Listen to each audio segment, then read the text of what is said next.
Just went over our pattern, our master pattern, and our outsides.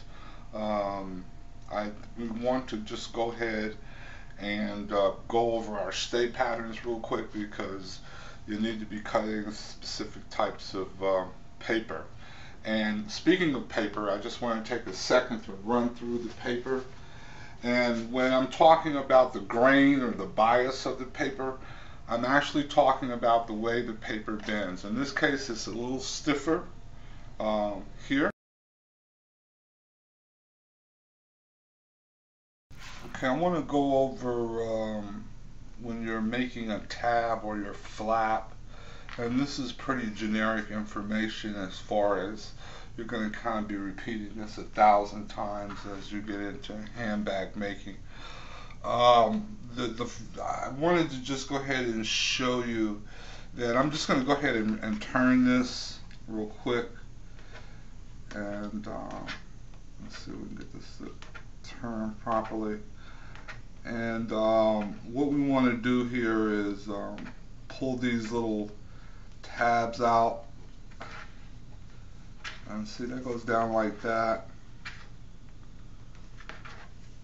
And then you come back and let's see, I don't have my needle nose right here, so I'm just going to clip these up. You pull them up and pull them off like that.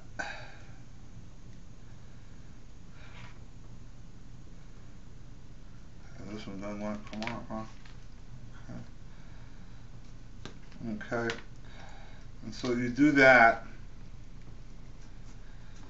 Trying to get this quickly as I can for you. And you can see this paper is kind of tough. Do that and get those all up. I'm going to just show you the effect. This is your bottom here. I'm going to turn that. Make sure you do your clipping right. Try to keep it even on both sides, so it's the same way on both sides. Okay, and now I'm just going to go ahead and throw in my magnetic snap real quick. I already had the placement on my master pattern, so I just duplicated it, and I'm just going to stick that in and put our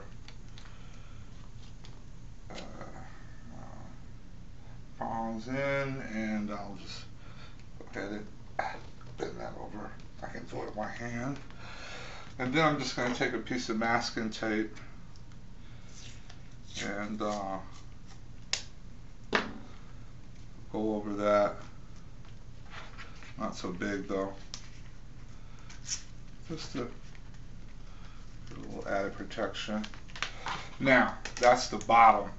And now on the top part, as you can see, I put in a little new foam there.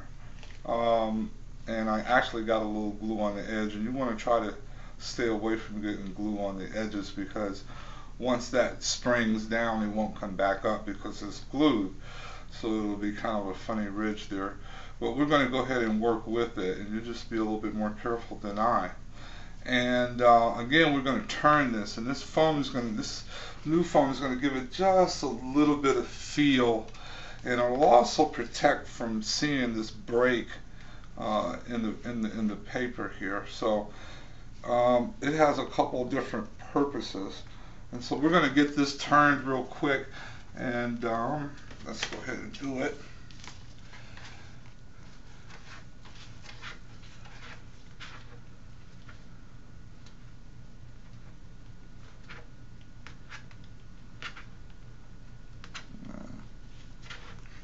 I got my seam allowance a little thick there, but try not to have too much extra seam allowance. You'll get a better turn if you got just what you need and not too much, like life, I guess. So anyway, there we go. We got that, and we're gonna pull out those little doohickeys, and we're going to pull those out, and then we're going to put them together like this. And this, you're going to see they're going to break like this when we sew it all together. So that's how it's going to be. So that's where we're going. Be right back. Get this all finished up. After putting our pieces, I sewed the pieces together, and as you can see, it bends right where we wanted it to. And that's windows, and that's how windows work in a handbag pattern. They help things function better. Okay, so this is ready to put on my on my back, and we'll go from there.